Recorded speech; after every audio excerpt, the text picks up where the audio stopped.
Good morning everyone, welcome to civil daily platform. जैसा कि आपको मालूम है, सिविल डेली प्लेटफॉर्म पर हम लोग सिविल इंजीनियरिंग के सब्जेक्ट को स्टडी करते हैं और इसी सीरीज़ में आज हम लोग एक नया सब्जेक्ट स्टार्ट करने जा रहे हैं विच इज़ हाइड्रोलिक्स।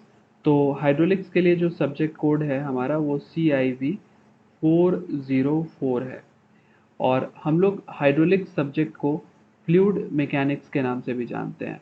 इस सब्जेक्ट का दूसरा नाम जो है वो फ्लूइड मैकेनिक्स है। हम लोग इसको फ्लूइड मैकेनिक्स के नाम से भी जानते हैं। तो इसी सब्जेक्ट को आज हम लोग स्टार्ट करने जा रहे हैं।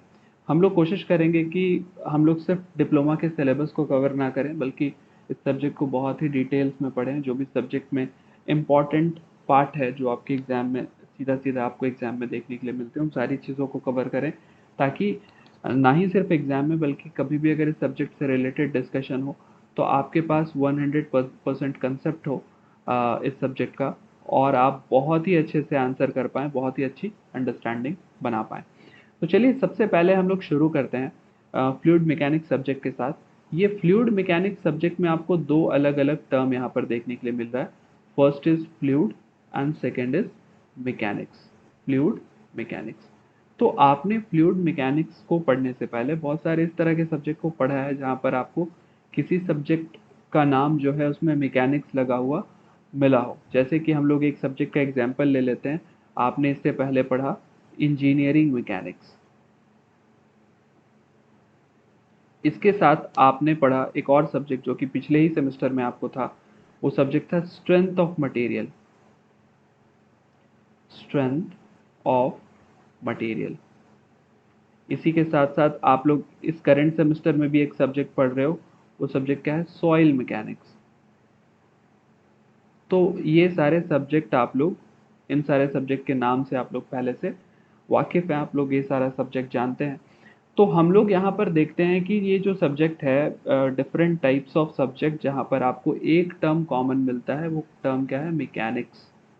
यहाँ पर भी आपको मैकेनिक्स मिल रहा है। और एक बात है, स्ट्रेंथ ऑफ मटेरियल को हम लोग मैकेनिक्स ऑफ सॉलिड भी बोलते हैं। Mechanics of solid. तो इस पूरे के पूरे जो तीन सब्जेक्ट का नाम हमने यहाँ पर लिखा है, इसमें एक टर्म आपको बहुत कॉमन मिल रहा है, मैकेनिक्स। तो इसी तरीके से जब हम लोग फ्लूइड मैकेनिक्स के बारे में बात करते हैं तो यहाँ पर भी आपको दो अलग अलग टर्म देखने के लिए मिलता है। First is fluid and second is mechanics. तो हम लोग बात करेंगे फ्लूइड के बारे में पहले, कि हमारा जो फ्लूइड है वो एक्चुअली में क्या है, या फिर हम लोग फ्लूइड को कैसे डिफाइन कर सकते हैं। इसके बाद हम लोग बात करेंगे कि हम लोग मैकेनिक्स को कैसे डिफाइन कर सकते हैं, है ना। तो जब आपको फ्लूइड और मैकेनिक्स के बारे में, दोनों के डेफिनेशन के बारे में आइडिया हो जाए, तो आपको ये भी पता चल जाएगा कि फ्लूइड मैकेनिक्स सब्जेक्ट में हम लोग क्या पढ़ने वाले हैं, या इस सब्जेक्ट का बेसिक, इस सब्जेक्ट का जो नाम है वो बहुत सारा चीज़ आपको क्लियर कर देगा। आपके पास एक बहुत बेसिक आइडिया आ जाएगा सब्जेक्ट के बारे में। तो अगर हम लोग बात करें कि मैकेनिक्स क्या है, तो mechanics is that branch of science, mechanics is that branch of science which deals with study of forces and their effect on the bodies। तो चलिए मैं यहाँ पर लिख देता हूँ, आप लोग भी चाहो तो साथ साथ में नोट्स बना सकते हो, जो आपको बाद में बहुत हेल्प करेगा। दोबारा से आपको वीडियो देखने की ज़रूरत नहीं पड़ेगी। तो मैकेनिक्स क्या है? मैकेनिक्स आपकी ब्रांच ऑफ साइंस है, branch of science that deals with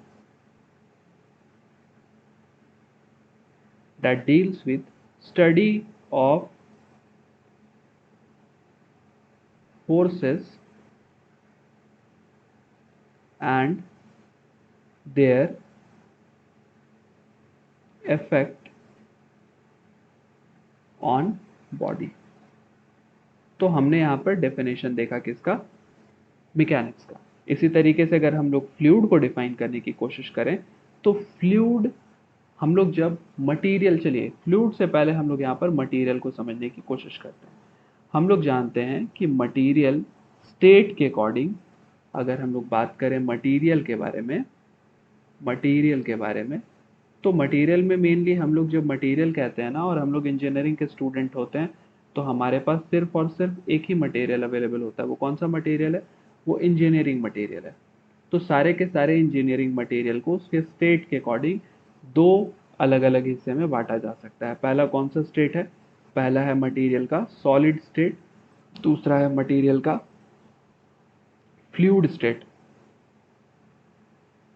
तो मटेरियल को हम लोग मेनली दो हिस्से में बांट सकते हैं, या तो हमारा मटेरियल सॉलिड हो सकता है या तो हमारा मटेरियल फ्लूइड हो सकता है। जब हमारा इंजीनियरिंग मटेरियल सॉलिड स्टेट में होता है और उस पे हम फोर्स लगाते हैं या उस पे को लगने वाले फोर्स के इफेक्ट को स्टडी करते हैं, तो इन सारे चीज़ों को हम कवर करते हैं इंजीनियरिंग मैकेनिक्स में या फिर स्ट्रेंथ ऑफ मटेरियल में। लेकिन मटेरियल का जो दूसरा स्टेट है फ्लूइड स्टेट, इस स्टेट के अंदर वापस से हमको दो अलग अलग स्टेट देखने के लिए मिलता है।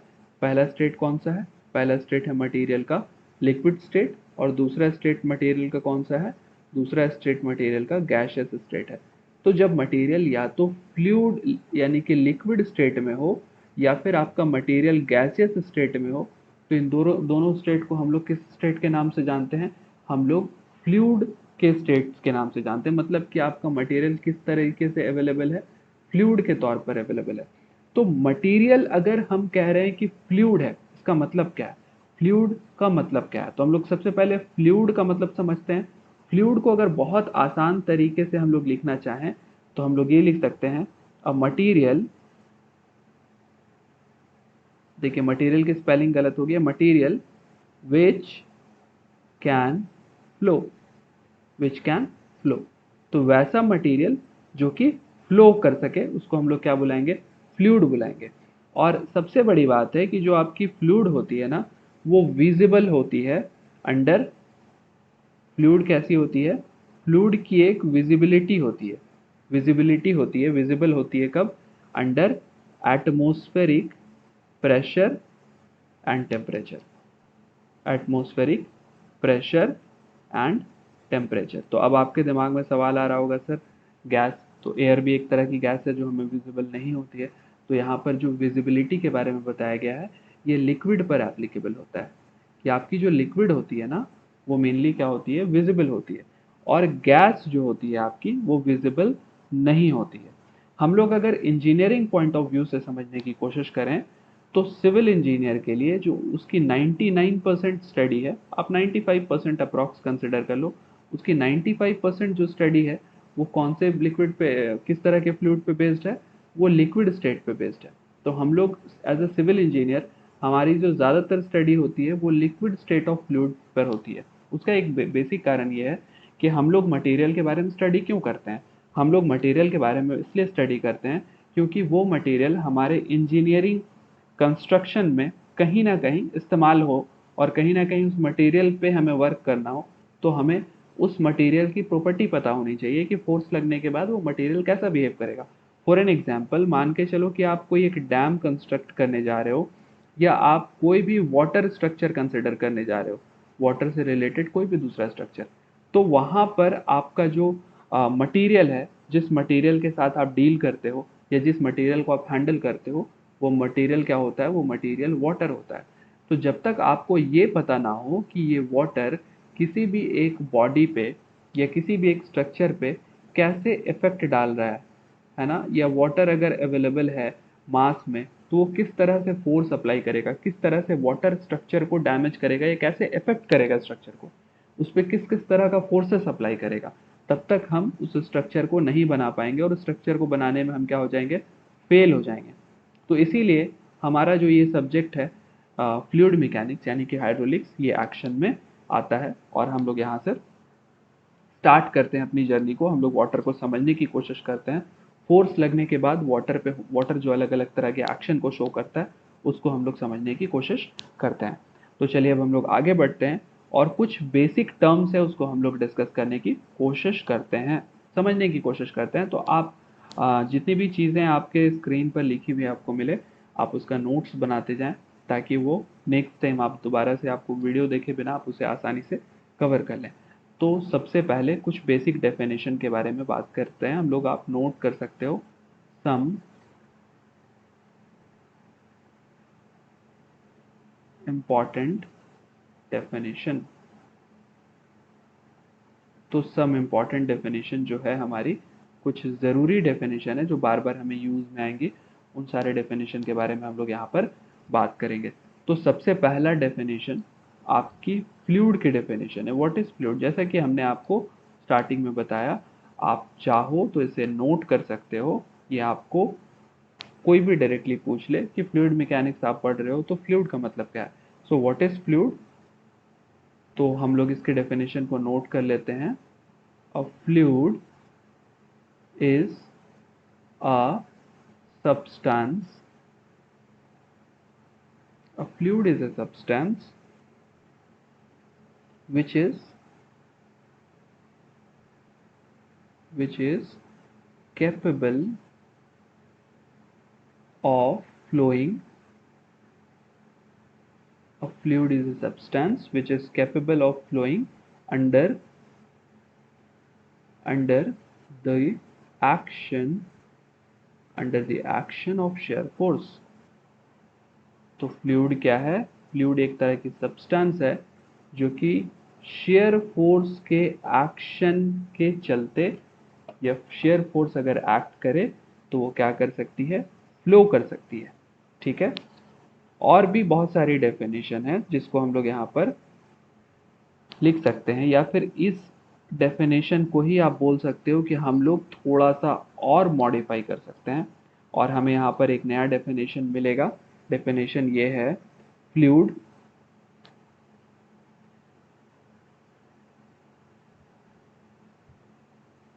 कैन also be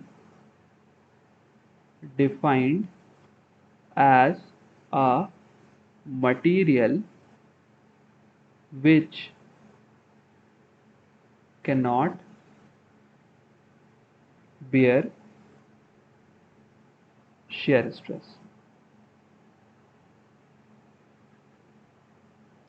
तो अब यहाँ पर एक टर्म आपको बार बार मिल रहा है, वो टर्म क्या है? वो टर्म है शेयर स्ट्रेस। तो दो डेफिनेशन हमने यहाँ पर फ्लूइड को हमने यहाँ पर फ्लूइड का दो डेफिनेशन हमने लिख लिया। पहला डेफिनेशन क्या है कि फ्लूइड एक तरह की सब्सटेंस है जो कि कैपेबल है किस चीज़ के लिए? फ्लो करने के लिए under the action of shear stress.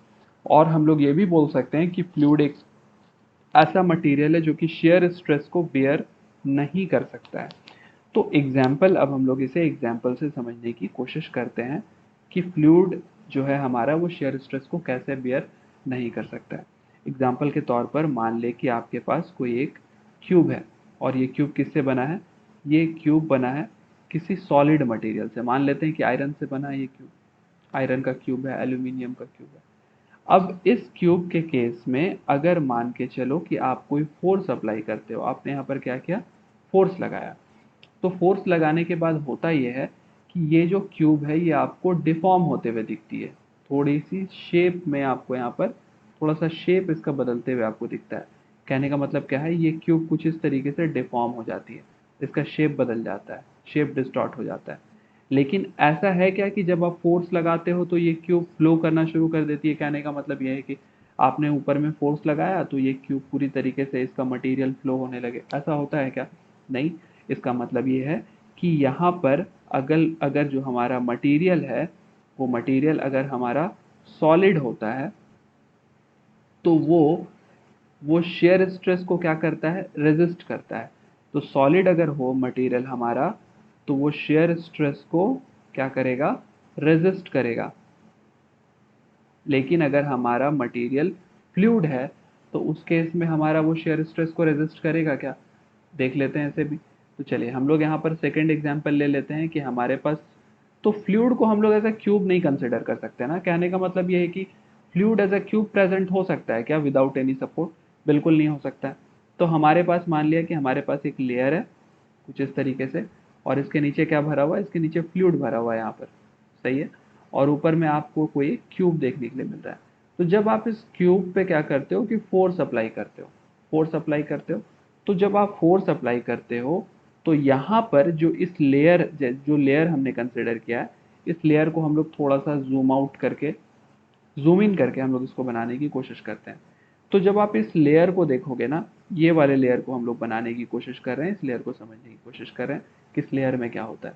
तो इस लेयर में होता ये है कि जैसे आप फोर्स लगाते हो ना, तो लेयर का जो सबसे टॉप वाला जो यहाँ पर मॉलिक्यूल्स होता है फ्लूइड का, वो क्या करता है? वो शेयर फोर्स के चलते अपना पोजीशन बदल लेता है, जबकि उसके जस्ट नीचे वाला जो मॉलिक्यूल होता है वो थोड़ा कम पोजीशन बदलता है, और सबसे बॉटम वाला जो मॉलिक्यूल होता है वो और भी कम आपके पोजीशन को, अपने पोजीशन को बदलता है। तो कहीं ना कहीं जब हम लोग फ्लूइड को कंसिडर करते हैं तो फ्लूइड के केस में हमको ये देखने के लिए मिलता है कि जब हम फोर्स लगाते हैं फ्लूइड में, तो फ्लूइड में फोर्स लगाने से होता ये है कि यहाँ पर ये जो फ्लूइड हमने यहाँ पर कंसिडर किया, इस फ्लूइड में मॉलिक्यूल, टॉप वाले मॉलिक्यूल आपको ज़्यादा मूव होते हुए मिलते हैं, उसके नीचे वाले मॉलिक्यूल उससे कम मूव होते हुए मिलते हैं, उसके नीचे वाले मॉलिक्यूल उससे थोड़ा और कम, और सबसे नीचे वाला मॉलिक्यूल मूव करता ही नहीं है। तो अब आपके दिमाग में सबसे पहला सवाल ये आ रहा होगा कि यहाँ पर जो अलग अलग मॉलिक्यूल है ये कम ज़्यादा क्यों मूव करता है? अगर फ्लूइड शेयर स्ट्रेस को बियर नहीं करता है तो सारे मॉलिक्यूल को इक्वल डिस्टेंस से मूव कर जाना चाहिए था। तो इस सवाल के बारे में हम लोग तब डिस्कशन करेंगे जब हम लोग विस्कोसिटी को पढ़ेंगे। तो फिलहाल हमने एक चीज़ समझने की कोशिश की कि फ्लूइड पे जब हमने फोर्स लगाया, इस फ्लूइड के ऊपर जब हमने एक फोर्स अप्लाई किया, तो कोई भी मॉलिक्यूल, टॉप लेयर का जो मॉलिक्यूल है, अगर मान के चलें कि इसको हमने जूम करके इस तरीके से समझ लिया, तो फोर्स लगाने के बाद सबसे पहले वो मूव करके इस पोजीशन से, मान लेते हैं इस पोजीशन का नाम ए है, तो वो नेक्स्ट पोजीशन पे आ जाता है, और नेक्स्ट पोजीशन इसका क्या है, मान लेते हैं कि ये A1 है। थोड़ी देर के लिए बाद और मूव कर जाता है, ये A2 पे पहुंच जाता है, थोड़ी देर के बाद ये और मूव कर जाता है, A3 पे पहुंच जाता है। तो हम लोग देखते हैं कि जैसे हमने फोर्स अप्लाई किया, तो फोर्स अप्लाई करने के बाद हमारा जो टॉप लेयर का जो मॉलिक्यूल है वो धीरे धीरे टाइम के साथ मूव कर रहा है। कहाँ मूव कर रहा है? आगे के डायरेक्शन में मूव कर रहा है। तो हम लोग यहाँ पर बोल सकते हैं कि जो हमारा फ्लूइड के केस में यहाँ पर जो शेयर स्ट्रेस है वो डायरेक्टली प्रोपोर्शनल है किसका? शेयर स्ट्रेन का। कहने का मतलब ये है कि यहाँ पर हमें शेयर स्ट्रेन जो है वो जनरेट होते हुए दिखता है, किसके साथ साथ? शेयर स्ट्रेस के साथ। जब आप फोर्स लगाते हो तो मेनली क्या है, फोर्स को जब आप क्रॉस सेक्शनल एरिया से डिवाइड करते हो तो आपको क्या मिलता है? शेयर स्ट्रेन मिलता है। और इस शेयर स्ट्रेन जो यहाँ पर होता है ये शेयर स्ट्रेस जो होता है ये डायरेक्टली प्रोपोर्शनल होता है किसके? शेयर स्ट्रेन के। लेकिन ये शेयर स्ट्रेन एक और एंटिटी पे डिपेंड करता है जिसका नाम है टाइम। तो शेयर स्ट्रेन जो आपका होता है वो इन्वर्सली प्रोपोर्शनल होता है किसके? टाइम के। और यही सबसे बड़ा डिफरेंस है फ्लूइड और सॉलिड के बीच में। एग्जाम्पल के तौर पे जब आपने एक बार फोर्स लगा दिया तो आपके जो सॉलिड है उसमें कहीं ना कहीं कोई एक स्ट्रेन जनरेट हो गया, D5 स्ट्रेन जनरेट हो गया। तो यहाँ पर शेयर स्ट्रेस जो होता है वो डायरेक्टली प्रोपोर्शनल होता है किसके? शेयर स्ट्रेन के। किसके केस में? सॉलिड के केस में। लेकिन जब हम लोग फ्लूइड की बात करें तो फ्लूइड के केस में जो शेयर स्ट्रेस होता है, वो डायरेक्टली प्रोपोर्शनल होता है d5/dt के। यानी कि शेयर स्ट्रेस जो होता है वो डायरेक्टली प्रोपोर्शनल होता है रेट ऑफ शेयर स्ट्रेन के। तो इस पॉइंट को हम लोग नोट कर सकते हैं, ये इंपॉर्टेंट पॉइंट है। पॉइंट हमारे पास ये है कि यहाँ पर आप नोट कर सकते हो, in solid share stress is directly proportional to shear strain। और जब हम लोग बात करते हैं फ्लूइड के बारे में तो यहाँ पर आप इसे भी नोट कर सकते हो कि इन fluid shear stress is directly proportional to rate of shear strain। यानी कि आप ये बोल सकते हो कि यहाँ पर जो टाउ होगा वो डायरेक्टली प्रोपोर्शनल होगा किसके? D5 के। यहाँ पर जो आपका टाउ होगा वो डायरेक्टली प्रोपोर्शनल होगा किसके? d5/dt के। तो हमने यहाँ से फ्लूइड और सॉलिड के बीच में जो एक बेसिक सा डिफरेंस है ना, उस डिफरेंस को हमने समझ लिया कि फ्लूइड क्या है और सॉलिड क्या है। तो दोनों के केस में शेयर स्ट्रेस का बहुत बड़ा रोल है। लेकिन जब हम लोग किसी सॉलिड बॉडी पे फोर्स लगाते हैं, जैसा कि हमने यहाँ पर अप्लाई किया, तो इस फोर्स के चलते क्या जनरेट होता है, एक शेयर स्ट्रेन जनरेट होता है। लेकिन जब हम लोग एक फ्लूइड के केस में फोर्स लगाते हैं तो शेयर स्ट्रेन जनरेट होता है, लेकिन ये रुकता नहीं है, ये टाइम के साथ साथ बढ़ते रहता है। तो कहीं ना कहीं यहाँ पर जो शेयर स्ट्रेन है वो डिपेंड करता है, शेयर स्ट्रेस जो है डिपेंड करता है शेयर स्ट्रेन पे, साथ ही साथ वो किस पे डिपेंड करता है, टाइम पे भी डिपेंड करता है। So this is very very important. अब हम लोग आगे चलते हैं और कुछ बेसिक से डेफिनेशन के बारे में बात करते हैं जो एग्जाम में शायद आपसे सीधा सीधा पूछ लिया जाए। सो what is my first definition, basic basic चीजें हम लोग डिस्कस करेंगे। First is density.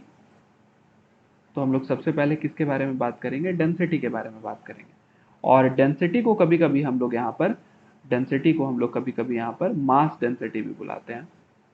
क्या बुलाते हैं, मास डेंसिटी। तो मास डेंसिटी हमारी क्या होती है, डेफिनेशन सबसे पहले हम लोग लिख लेते हैं। मास density, mass density,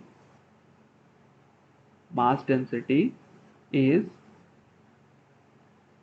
defined as ratio of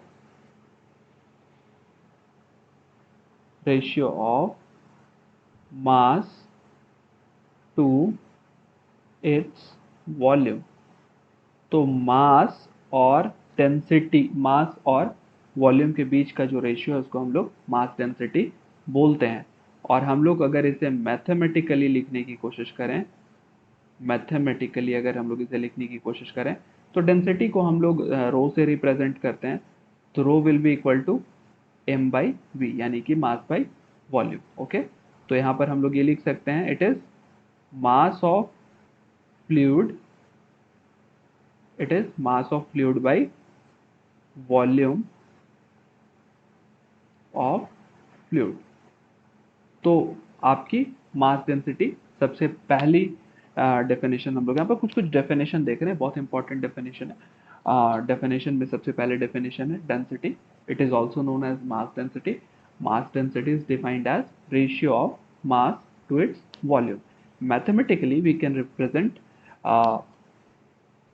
mass density or density is equal to mass by volume, that is mass of fluid by volume of fluid। तो अब हम लोग यहाँ पर थोड़ा सा और इसको आगे एक्सटेंड कर लेते हैं। अगर हम लोग बात करें यूनिट के बारे में, अगर हम लोग बात करें यूनिट के बारे में, कौन से यूनिट के बारे में, हमारी जो डेंसिटी है उसके यूनिट के बारे में। तो हमने लिखा है रो इज इक्वल टू क्या है, मास बाई वॉल्यूम। तो हम लोग जानते हैं कि मास की यूनिट क्या होती है, मास की यूनिट हमारे पास होती है केजी, और वॉल्यूम की यूनिट क्या होती है, मीटर क्यूब। तो यहाँ से हम लोग ये लिख सकते हैं कि डेंसिटी की जो यूनिट होगी वो क्या होगी, केजी पर मीटर क्यूब। ओके, ये हमारी कौन सी यूनिट हो गई, ये हमारी एसआई यूनिट हो गई, एसआई यूनिट। लेकिन अगर हम लोग इस एसआई यूनिट को अगर हम सीजीएस में लिखने की कोशिश करें, सीजीएस में, तो हम लोग सीजीएस में अगर लिखें इस यूनिट को, तो सीजीएस में हम लोग मास के लिए क्या यूज़ करते हैं, मास के लिए हम लोग यूज़ करते हैं ग्राम, और डिस्टेंस के लिए क्या यूज़ करते हैं, सेंटीमीटर क्यूब। तो यहाँ पर हमारी यूनिट क्या हो जाएगी, हमारी यूनिट हो जाएगी ग्राम पर सेंटीमीटर क्यूब। और ये यूनिट कौन सी यूनिट है, ये सीजीएस यूनिट है, सीजीएस यूनिट है। आपने पढ़ा होगा फिजिक्स में सीजीएस यूनिट सिस्टम वगैरह, इन सारी चीज़ों को भी आपने वहाँ पर देखा होगा। और अगर हम लोग इसी को थोड़ा सा और समझने की कोशिश करें तो हम लोग यहाँ पर डायमेंशनल फॉर्मूला भी इसका लिख सकते हैं, डायमेंशनल फॉर्मूला। तो डायमेंशनल फॉर्मूला लिखने का सबसे आसान तरीका हमारे पास ये है कि हम लोग इसकी यूनिट देख लें। तो हमारे पास यूनिट क्या है, डेंसिटी के केस में यूनिट है केजी पर मीटर क्यूब। और केजी पर मीटर क्यूब को अगर हम लोग एमएलटी फॉर्मेट में लिखने की कोशिश करें, सो केजी किसके लिए इस्तेमाल होता है, मास के लिए इस्तेमाल होता है। और मास को हम लोग एमएलटी फॉर्मेट में एम से दिखाते हैं। मीटर क्यूब, मीटर मीटर किसके लिए इस्तेमाल होता है, लेंथ के लिए होता है, तो हम लोग इसको एल से दिखाते हैं, एल पे पावर 3 है। तो इसकी जो डायमेंशनल फॉर्मूला हो जाएगी वो क्या होगी, M L to the power -3। तो हमने डायमेंशनल फार्मूला को भी देख लिया। अब कुछ इंपॉर्टेंट चीज़ें हैं जो हमें पता होनी चाहिए और उसे हम लोग नोट करके रख सकते हैं। तो कुछ हम लोग नोट पॉइंट यहाँ पर बना लेते हैं जो बहुत बहुत इंपॉर्टेंट है। तो कुछ हम लोग यहाँ पर नोट लिख लेते हैं। ये आगे हो सकता है कि कभी कभी न्यूमेरिकल में आपको वैल्यू गिवन ना हो, तो वहाँ पर ये आपको सीधा सीधा यूज़ में आने के लिए देखने के लिए मिलेगा। जैसे कि अगर हम डेंसिटी के बारे में बात करें, किसकी डेंसिटी के बारे में, एयर की डेंसिटी के बारे में, तो सबसे पहले आपको ये पता हो कि एयर की डेंसिटी फिक्स नहीं होती है। तो डेंसिटी कहीं ना कहीं टेम्परेचर के अकॉर्डिंग वैरी करती है। तो एयर की डेंसिटी हम लोग अगर बोलें कि 20 डिग्री सेल्सियस के टेम्परेचर पर कितनी होती है, तो ये 1.24 kg पर मीटर क्यूब होती है। किसी किसी बुक में आपको जो डेंसिटी की वैल्यू है एयर के लिए, वो आपको 1.2 भी लिखा हुआ देखने के लिए मिल सकता है। So that is not more questionable, आप आसानी से याद रख सकते हो। जो वैल्यू आपको यहाँ पर बताया जा रहा है कि density of air at 20 degree Celsius will be equal to 1.24 kg per metre cube. अब अगर हम लोग एक और इम्पॉर्टेंट जो डेंसिटी है जो हमें पता होनी चाहिए, बहुत ज़्यादा इस्तेमाल में होता है, डेंसिटी ऑफ वाटर। तो डेंसिटी ऑफ वाटर हम लोग कितना कंसिडर करते हैं, हम लोग कंसिडर करते हैं 1000 kg पर मीटर क्यूब। तो वाटर के लिए हमारी डेंसिटी की वैल्यू कितनी होती है, 1000 kg पर मीटर क्यूब। और 1000 kg पर मीटर क्यूब को जब आप आगे थोड़ा सा सॉल्व करोगे, सीजीएस फॉर्मेट में लिखने की कोशिश करोगे, तो 1000 kg की जगह आप कितना लिख सकते हो, 1 kg में कितना ग्राम होता है, तो आपके पास 1 kg में 1000 ग्राम होता है। और जब आप मीटर को आप जब सेंटीमीटर में लिखोगे तो 1 मीटर में कितना, 100 सेंटीमीटर होता है। तो यहाँ पर क्यूब है, तो इसीलिए हम 3 बार 100 लिख देते हैं। अब जब सारे जीरो को आप कैंसिल करोगे, 3 जीरो से 3 जीरो कैंसिल करोगे, यहाँ पर 3 जीरो को 3 जीरो से कैंसिल करोगे, तो ये आ जाएगा 1 ग्राम पर सेंटीमीटर क्यूब। तो अगर डेंसिटी को हम यहाँ पर सीजीएस यूनिट में लिखने की कोशिश करें, तो हमारे पास वाटर की डेंसिटी कितनी होती है, 1 ग्राम पर सेंटीमीटर क्यूब। या फिर आप क्या बोल सकते हो कि वाटर की डेंसिटी कितनी होती है, 1000 kg पर मीटर क्यूब। तो ये बहुत इंपॉर्टेंट है। उम्मीद है आपको ये पहले से मालूम होगा, क्योंकि बहुत बेसिक सा चीज़ है, हम लोग शुरू से फिजिक्स में पढ़ते हैं। एयर के लिए डेंसिटी कितनी है हमारी, 1.24 kg पर मीटर क्यूब। इसके साथ साथ हम लोग यहाँ पर नोट पॉइंट में एक और इम्पॉर्टेंट चीज़ नोट कर लेते हैं जो हमें पता होना चाहिए मेनली, कि जब हम लोग टेम्परेचर को बढ़ाते हैं, तो जब हम लोग व्हेन, तो ये पॉइंट कर देते हैं ना हम लोग, this is point number 1, this is point number 2 and this is point number 3। When temperature increases, when temperature increases, जैसे जैसे आपकी टेम्परेचर बढ़ती है वैसे वैसे आपको डेंसिटी कम होते हुए देखने के लिए मिलती है। जैसे जैसे आपकी टेम्परेचर बढ़ रही है वैसे वैसे आपकी डेंसिटी क्या होगी, कम होगी। उसी तरीके से आप नेक्स्ट पॉइंट में भी लिख सकते हो कि जैसे जैसे आपकी व्हेन प्रेशर, तो जैसे जैसे आपकी प्रेशर की वैल्यू बढ़ती है वैसे वैसे आपको उसकी डेंसिटी भी बढ़ेगी। किसी भी मटेरियल पे ये एप्लीकेबल है। तो एग्जाम्पल के तौर पर हम लोग अगर आसान तरीके से समझने की कोशिश करें, तो आपके पास अगर कोई एक स्टील का बार है ना, ये एक बार है आपके पास, और ये बार किससे बना हुआ है, ये बार आपका स्टील से बना हुआ है ना। और अभी टेम्परेचर कितनी है, मान लिया जाए कि अभी टेम्परेचर 27 डिग्री सेल्सियस है, और आपने टेम्परेचर को बढ़ा के कितना कर दिया, आपने टेम्परेचर को बढ़ा के कर दिया 50 डिग्री सेल्सियस। तो इस केस में अभी भी ये सेम मटेरियल है, आपने सिर्फ क्या किया, टेम्परेचर को बढ़ाया। तो यहाँ पर आप एक बात नोट कर सकते हो कि अगर इसकी डेंसिटी D1 है, या फिर आप बोल सकते हो कि इसकी डेंसिटी ρ1 है और इसकी डेंसिटी कितनी है, ρ2 है, तो ρ2 जो होगी आपकी, चूंकि आपने टेम्परेचर को बढ़ाया तो डेंसिटी क्या हो गई, कम हो गई। तो ρ2 की जो वैल्यू होगी वो आपकी कम होगी और ρ1 की वैल्यू आपकी क्या होगी, ज़्यादा होगी। तो हमने यहाँ पर डेंसिटी से रिलेटेड जो बेसिक बेसिक टर्म है उसे हमने समझा। चलिए हम लोग अपने अब नेक्स्ट जो इम्पॉर्टेंट प्रॉपर्टी है उसके बारे में डिस्कशन कर लेते हैं। And that next important property is specific wait, specific weight. तो स्पेसिफिक वेट को हम लोग कभी कभी वेट डेंसिटी भी बुलाते हैं, वेट डेंसिटी। तो वेट डेंसिटी बोलेंगे या स्पेसिफिक वेट बोलेंगे, both are same thing. So what is specific weight? तो इसकी भी डेफिनेशन हम लोग सबसे पहले लिख लेते हैं। It is defined as,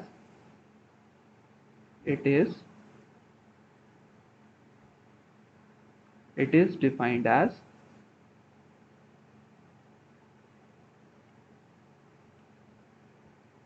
ratio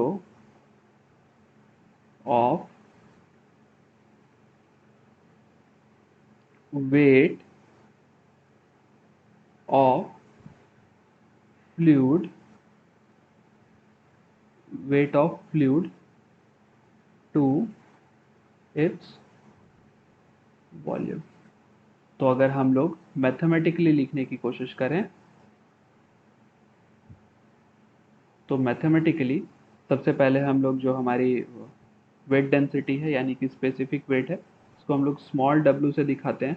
तो small w is equal to क्या हो जाएगा, it will be equal to weight of fluid by volume of fluid, weight of fluid by volume of fluid. तो weight of fluid by volume of fluid को हम लोग क्या बोलते हैं, वेट डेंसिटी बोलते हैं।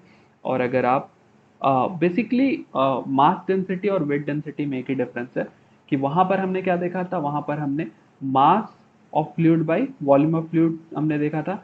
यहाँ पर हम क्या देख रहे हैं, wait of fluid by volume of fluid. तो वेट बेसिकली क्या होता है, जब हम लोग वेट बोलते हैं ना किसी भी चीज का वेट, तो वेट इज इक्वल टू हम लोग कैसे कैलकुलेट करते हैं, it is mass into acceleration, है ना। Weight is a kind of force, weight is a kind of force, और फोर्स इज इक्वल टू क्या होता है, मास इनटू एक्सेलरेशन। आप जानते हो, ये बहुत अच्छे से जानते हो, आपने पढ़ा होगा F is equal to M A, ये चीज आपने पहले पढ़ा होगा। तो यहाँ पर अगर हम लोग फोर्स के इक्विवेलेंट वेट को मानते हैं तो वेट इज इक्वल टू क्या हो जाएगा, मास इनटू एक्सेलरेशन। और हमारे अर्थ के केस में एक्सेलरेशन का मतलब क्या है, it is acceleration due to gravity. तो ग्रेविटी के चलते हम लोगों को एक्सेलरेशन देखने के लिए मिलता है। तो अगर हम लोग वेट को डिफाइन करने की कोशिश करें तो वेट इज इक्वल टू क्या हो जाता है, mass into gravitational acceleration that is G. तो यहाँ पर हमने जो लिखा weight of fluid by volume of fluid, तो वेट ऑफ फ्लूइड को हम यहाँ पर लिख सकते हैं mass of fluid into gravitational acceleration divided by volume. तो यहाँ से आप एक चीज देख सकते हो कि जी को हम लोग अगर बाहर कर लें तो ये हो जाएगा मास बाय वॉल्यूम, और आप जानते हो कि मास बाय वॉल्यूम क्या होता है, इट इज रो। तो हम लोग यहाँ से एक और चीज फाइंड आउट कर लिए, क्या फाइंड आउट कर लिए कि जो हमारी वेट डेंसिटी होती है वो रो इंटू जी के बराबर होती है। ये बहुत बहुत इंपॉर्टेंट है, बहुत ज़्यादा इंपॉर्टेंट है।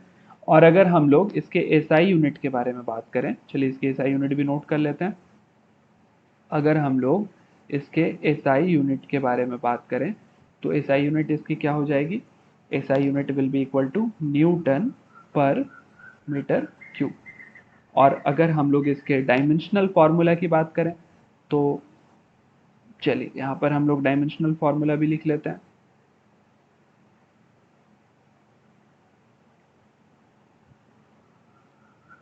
डायमेंशनल फार्मूला, तो डायमेंशनल फार्मूला इसके लिए हमारे पास क्या हो जाएगा, तो चलिए डायमेंशनल फार्मूला, फोर्स के लिए डायमेंशनल फार्मूला हमारा क्या हो जाता है, फोर्स इज इक्वल टू क्या होता है, या वेट इज इक्वल टू क्या होता है, केजी मीटर पर सेकेंड स्क्वायर, और इसके लिए क्या हो जाएगा, इट इज मीटर क्यूब। तो केजी के लिए हम लोग क्या लिखते हैं, एम, मीटर के लिए हम लोग एल, और टाइम के लिए हम लोग टी टू द पावर -2। नीचे क्या हो जाएगा, मीटर का, मीटर यानी कि लेंथ, एल का क्यूब। तो हम लोग यहाँ से एक एल से एक एल कैंसिल आउट कर सकते हैं। तो हमें क्या मिल जाएगा, M into L to the power -2 और टी टू द पावर -2। तो हमने यहाँ पर डायमेंशनल फॉर्मूला भी देख लिया। और कुछ कुछ और इम्पॉर्टेंट चीज़ है जो हम लोग देख सकते हैं एग्जाम्पल के तौर पे। अगर हम लोग इसे भी आप नोट कर सकते हो, weight density of water, water के लिए वेट डेंसिटी अगर हम लिखना चाहें तो हम लोग जानते हैं कि weight density is equal to क्या होता है, density into G, gravitational acceleration. और हम लोग जानते हैं वाटर के लिए डेंसिटी कितनी होती है, 1000 kg पर मीटर क्यूब। और इसके लिए जी का वैल्यू कितना होता है, इसके लिए जी का जो वैल्यू होता है वो 9.81 मीटर पर सेकेंड स्क्वायर। तो जब आप दोनों को मल्टीप्लाई करोगे तो आपके पास जो वैल्यू आने वाली है वो कितनी है, 9.81 इंटू 10⁻³ या फिर 1000 न्यूटन पर मीटर क्यूब। और किसी किसी बुक में या बहुत सारे क्वेश्चन को सॉल्व करते टाइम आपको ये 9.81 kilo Newton per metre cube भी लिखा हुआ मिलेगा। तो आप यहाँ से एक चीज़ इजीली फॉर्मुलेट कर सकते हो कि हमारे लिए जो वाटर के लिए हम लोग यहाँ पर स्पेसिफिक वेट या वेट डेंसिटी कैलकुलेट करते हैं वो कितनी है, वो 9.81 kilo Newton per metre cube है। चलिए अब आगे एक और इम्पॉर्टेंट टर्म के बारे में हम लोग बात कर लेते हैं, and that term is specific volume. Specific volume,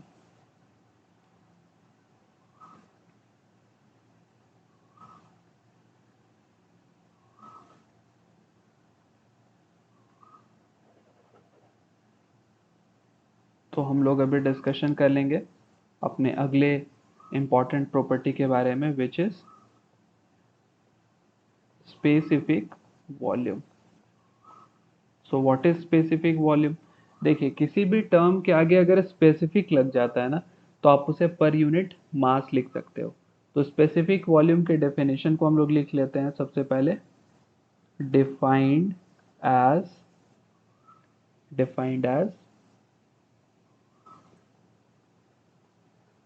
volume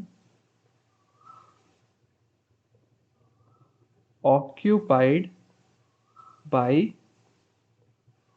fluid per unit of mass. तो हम लोग स्पेसिफिक वॉल्यूम को कैसे डिफाइन कर सकते हैं, हम लोग इसको डिफाइन कर सकते हैं volume occupied by fluid per unit mass. तो हम लोग इसको मैथमेटिकली कैसे लिख सकते हैं, हम लोग इसको मैथमेटिकली लिख सकते हैं कि हमारी जो स्पेसिफिक वॉल्यूम होगी, स्पेसिफिक वॉल्यूम वो क्या हो जाएगी आपकी, volume of fluid by mass of fluid. तो आप यहाँ पर एक चीज देख सकते हो कि ये पिछले वाले का जस्ट उल्टा है। तो आप इसको ऐसे भी लिख सकते हो, 1 मास बाय वॉल्यूम। और आप जानते हो कि मास बाय वॉल्यूम क्या होती है, आपकी डेंसिटी होती है। तो स्पेसिफिक वॉल्यूम को आप 1/डेंसिटी भी लिख सकते हो, ये इंपॉर्टेंट है। तो अगर इसकी एसआई यूनिट बहुत आसान है, अगर इसकी एसआई यूनिट के बारे में बात करोगे तो इसकी एसआई यूनिट कितनी हो, क्या हो जाएगी, पिछले वाले की क्या थी, केजी पर मीटर क्यूब, तो इसके लिए क्या हो जाएगी, मीटर क्यूब पर केजी, मीटर क्यूब पर केजी।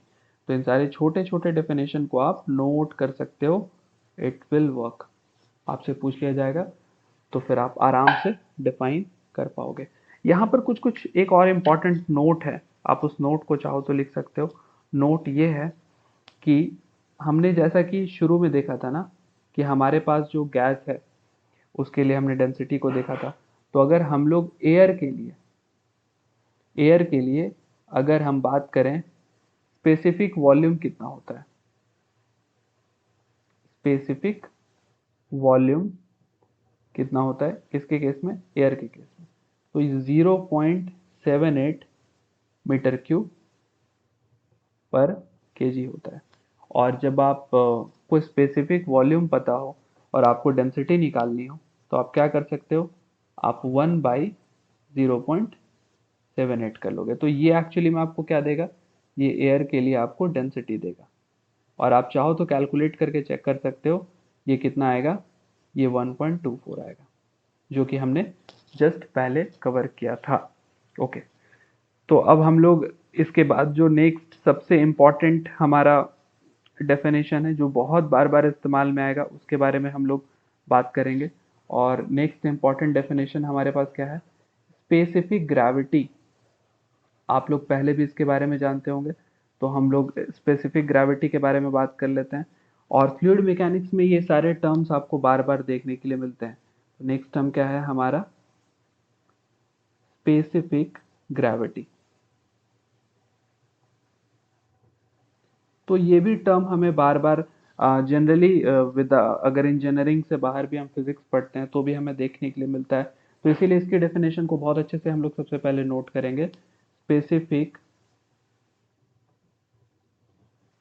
चलिए यहाँ पर थोड़ी सी मिस्टेक हो गई, इसको हम लोग इरेज कर लेते हैं और इसके डेफिनेशन को भी हम लोग अच्छे से नोट करते हैं।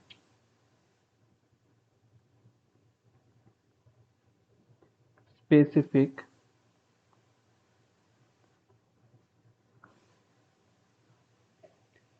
Gravity, specific gravity is defined as the ratio of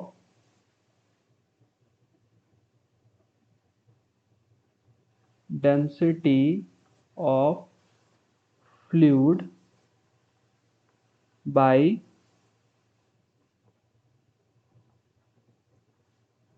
density of a standard fluid।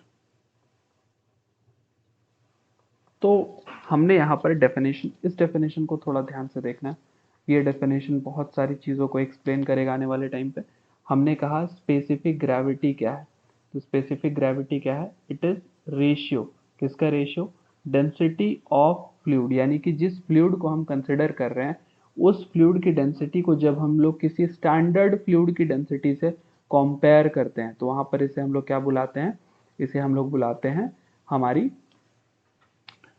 Specific gravity. और इस स्पेसिफिक ग्रेविटी को डिनोट करने के लिए हम लोग फ्लूइड मैकेनिक्स में एस का इस्तेमाल करते हैं, और जब हम लोग जियोटेक पढ़ते हैं तो जी का इस्तेमाल करते हैं। तो हम लोग ये भी लिख सकते हैं कि मैथमेटिकली स्पेसिफिक ग्रेविटी जो होती है, जी जो होती है हमारी, वो एक्चुअली में क्या होती है, वो हमारी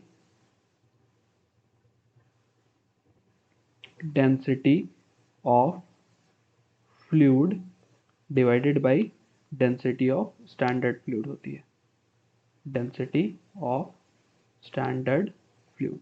तो अब यहाँ पर एक सवाल आ रहा होगा कि डेंसिटी ऑफ फ्लूइड तो सर हमें पता है, हम पहले से जानते हैं कि डेंसिटी ऑफ फ्लूइड क्या है, but what is density of standard fluid. कहने का मतलब है कि स्टैंडर्ड फ्लूइड हम किसे कंसिडर करेंगे।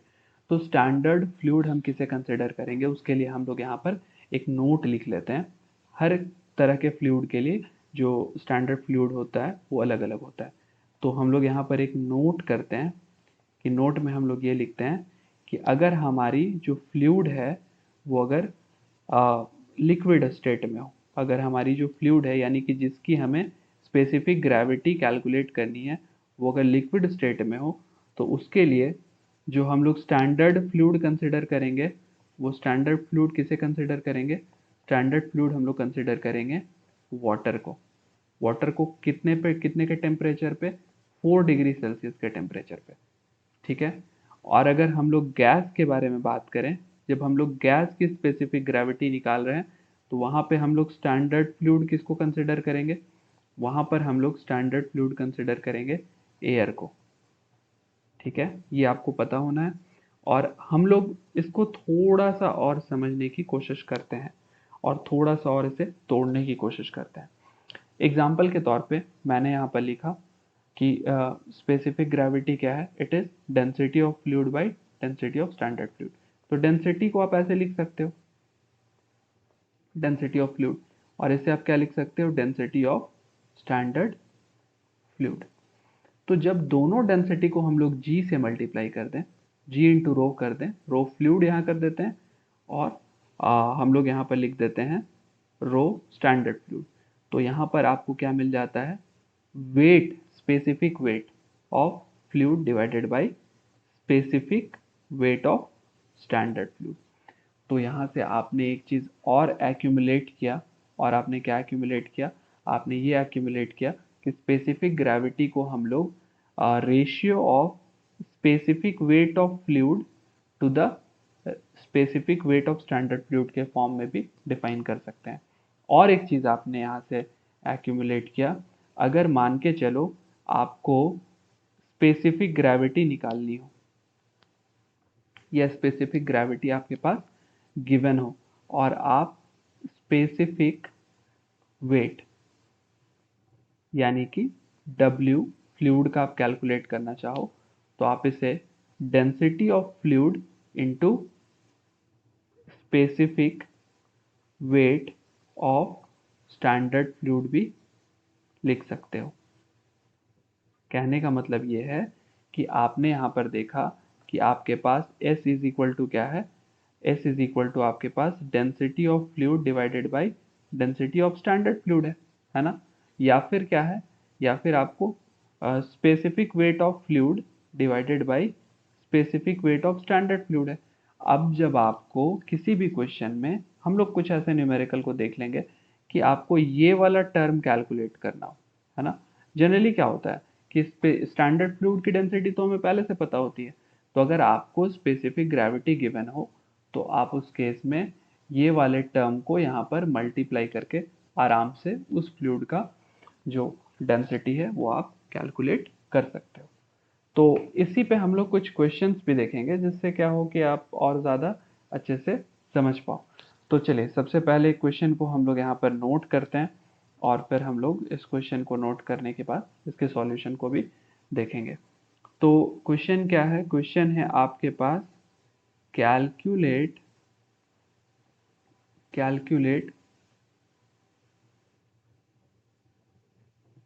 Specific weight density and specific gravity.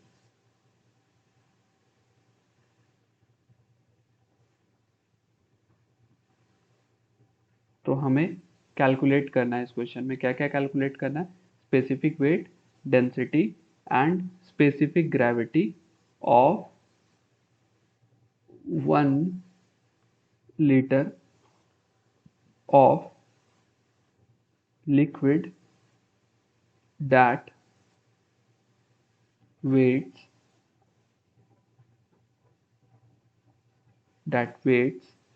7 Newton। और यहाँ पर आपको बोल दिया गया है कि take G is equal to कितना, 10 मीटर/सेकेंड स्क्वायर। तो इस क्वेश्चन में हमें सब कुछ कैलकुलेट करने के लिए बोला गया। तो हम लोग गिवन डेटा, जैसा कि हम लोग क्वेश्चन सॉल्व करते हैं उस फॉर्मेट में हम लोग लिखने की कोशिश करते हैं कि हमें गिवन क्या क्या है। तो हमें सबसे पहले गिवन है कि हमारे पास वॉल्यूम कितना है। तो फ्लूइड की वॉल्यूम कितनी गिवन है, हमें वॉल्यूम हमें गिवन है 1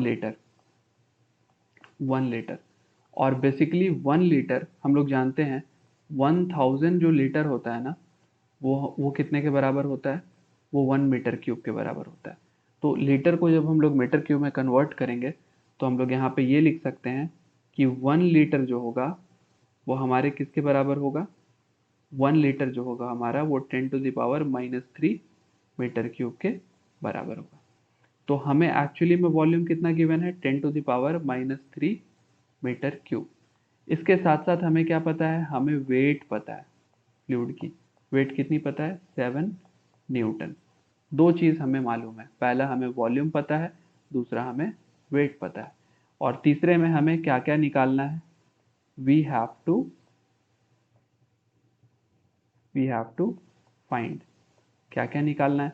तो सबसे पहले हमें ये निकालना है कि फ्लूइड के लिए हमारा स्पेसिफिक वेट कितना है। स्पेसिफिक वेट यानी कि W हमारा फ्लूइड का कितना है, ये कैलकुलेट करना है। इसके साथ साथ फ्लूइड की डेंसिटी कितनी है ये कैलकुलेट करना है। इसके साथ साथ फ्लूइड की स्पेसिफिक ग्रेविटी कितनी है ये हमें कैलकुलेट करना है। तो चलिए कैलकुलेट करते हैं। सबसे पहले हम लोग क्या कैलकुलेट करते हैं, फ्लूइड की वेट डेंसिटी कैलकुलेट करते हैं। तो सबसे पहले हम लोग देखते हैं वेट डेंसिटी, या फिर आप इसे स्पेसिफिक वेट भी बोल सकते हो। तो weight density W is equal to क्या हो जाएगा, weight by volume. It will be equal to weight by volume. और आपके पास वेट कितना गिवन है, 7 न्यूटन, वॉल्यूम कितना गिवन है, 10⁻³ मीटर क्यूब। तो इसकी जो स्पेसिफिक वेट हो जाएगी वो कितनी हो जाएगी, 7 इंटू 10⁻³ मीटर क्यूब। आसान सा है। सेकंड हम लोग यहाँ पर हम लोगों को क्या देखना है, हम लोगों को सेकंड में कैलकुलेट करना है कि इस फ्लूइड के लिए डेंसिटी कितनी है। डेंसिटी तो हम लोग जानते हैं क्या जानते हैं कि रो इज इक्वल टू, हम लोग जानते हैं कि रो इज इक्वल टू क्या होता है, इट इज इक्वल टू, चलिए इसे हम लोग थोड़ा सा अलग तरीके से समझने की कोशिश करते हैं। जो हमने लिखा हम लोग उसी तरीके से इसको सॉल्व करते हैं। हमें पता है कि हमारे पास जो वेट डेंसिटी होती है वो डेंसिटी इंटू जी के बराबर होती है, ये हम लोग पहले से जानते हैं। और जब हम लोग इसे डेंसिटी के फॉर्म में लिखेंगे तो डेंसिटी इज इक्वल टू क्या हो जाएगा, वेट डेंसिटी डिवाइडेड बाई जी। तो वेट डेंसिटी अभी आपने कैलकुलेट किया, कितना कैलकुलेट किया, 7 × 10⁻³ और जी की वैल्यू आपको ऑलरेडी बोला गया कि आप 10 कंसिडर करो। तो यहाँ से आपकी जो डेंसिटी आएगी सॉल्व करके वो कितनी आ जाएगी, 700 kg पर मीटर क्यूब। और जब आपके पास आपकी डेंसिटी मालूम है, वेट डेंसिटी मालूम है, तो थर्ड हमें क्या कैलकुलेट करना है इसमें, इसकी थर्ड में हमें कैलकुलेट करना है स्पेसिफिक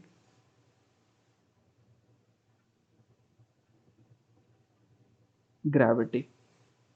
थर्ड में हमें कैलकुलेट करना है स्पेसिफिक ग्रेविटी, इसको हम लोग एस से डिनोट करते हैं। तो specific gravity S is equal to क्या हो जाता है, इट इज डेंसिटी। चलिए डेंसिटी के फॉर्म से स्टार्ट करते हैं। It is density of fluid by density of standard fluid. Density of fluid by density of standard fluid. तो डेंसिटी ऑफ फ्लूइड हमारे पास कितना आया है, इट इज 700। और स्टैंडर्ड फ्लूइड हम लोग किसको कंसिडर करते हैं, वाटर। 4 डिग्री सेल्सियस में वाटर के लिए डेंसिटी कितनी होती है, 1000। तो जब आप इसे कैंसिल आउट करोगे तो इसकी स्पेसिफिक ग्रेविटी कितनी आ गई, 0.7। तो ये हो गया आपका आंसर, ये हो गया आपका सेकेंड आंसर, और ये हो गया आपका फर्स्ट आंसर। तो उम्मीद है आपको वीडियो अच्छा लगा होगा और आपको बहुत सारी चीज़ें समझ आई होगी। नेक्स्ट क्लास में हम लोग और ज़्यादा इम्पोर्टेंट टॉपिक के बारे में बात करेंगे, जो कि है क्या, विस्कोसिटी। हम लोग विस्कोसिटी को समझने की कोशिश करेंगे अगले क्लास में बहुत अच्छे से, और इस पे भी कुछ क्वेश्चंस हम लोग सॉल्व करेंगे। तो आप वीडियो पे बने रहिए, और इस वीडियो के बाद आप वीडियो के ख़त्म होने के बाद आप चैनल को सब्सक्राइब कर लीजिए, ताकि आने वाले जितने भी नेक्स्ट वीडियोज़ हैं उनकी अपडेट्स आपको मिलते रहें। तो आज के लिए इतना ही, बहुत बहुत शुक्रिया।